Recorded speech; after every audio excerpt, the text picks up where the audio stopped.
So to start off, we actually understood how to model problems in a graphical representation. And I don't mean these graphs, I actually mean these ones instead. So with this, one of the more common problems that we kind of faced was this sliding block puzzle, where like you had these 8 tiles with one empty space and you had to slide them all in a single place. And to understand on how we can get there programmatically would have been a very difficult task, because we could have used exhaustive search such as BFS and DFS, but we wanted to be a bit more intelligent, which then brought us to the question, what is intelligence? Well, honestly, it's actually the ability to make more informed decisions so that you don't have to be exhaustive or put in a lot of time and resources, whether it's a computer putting in its computing power or a human racking their time and brain to actually come up with a decision. So then we understood that in order to make a computer more intelligent, we had to come up with something that helped it make better decisions. So we started off by actually tweaking an old algorithm called Dijkstra. And this often takes up a lot of resources if not trained in properly. And if we have a lot of nodes, it only makes things more difficult. So then we added something onto it which we call heuristics. Heuristics are actually a mathematical property of something that allows us to help understand whether a current move will help us in getting to the goal state or not. So by attaching heuristics to Dijkstra, we realized that what we've created was a path-finding algorithm that is very smart and very efficient. And it's known as A star. So A star is most commonly found in games, where pathfinding is actually a very common attribute, and it's something that we actually tried ourselves during our first assignment as well.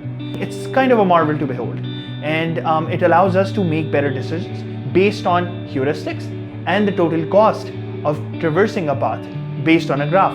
So with all that set aside, we were all set to go for optimization. Optimization is an important factor in artificial intelligence, and the applications of optimizations are far-reaching. You can see this whole list right here. But what we realized, that optimization isn't just done by common machine learning neural networks. It can be done with simple techniques such as simulated annealing as well as hill climbing.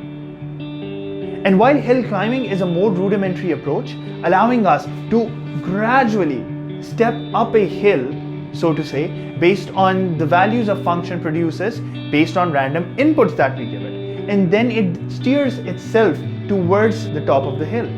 But a common problem with that we've realized is that if you have a local maximum, hill climbing can actually put us in that position and not allow us to go beyond that, leaving us stuck in that local optimum. So then what is it that we can do to ensure that this problem doesn't occur?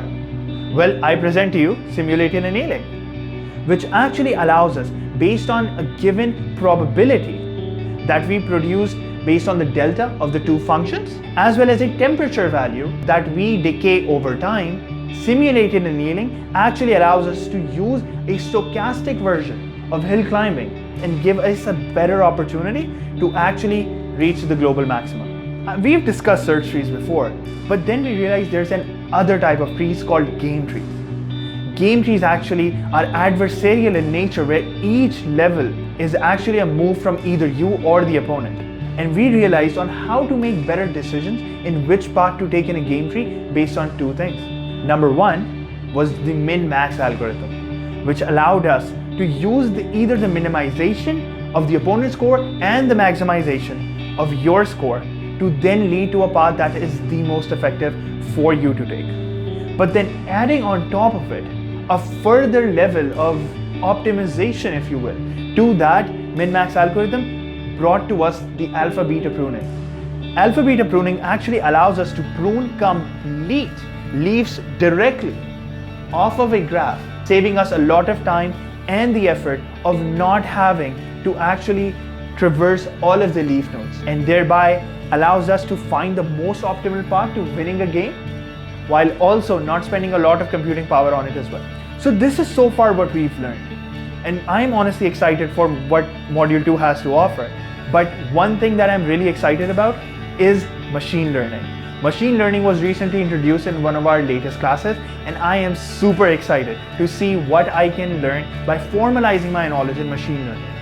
and I'm super excited to work on my project, which would most likely be, fingers crossed, if Ms. Saleha approves it, on sentiment analysis. And I'm really grateful for getting opportunities like these to discuss what I've learned, which not only allows me to refresh my memory, but do it in a bit more involved way. So thank you for this opportunity. I hope this was insightful and helpful. And until the end of module 2's recap video, thanks for watching.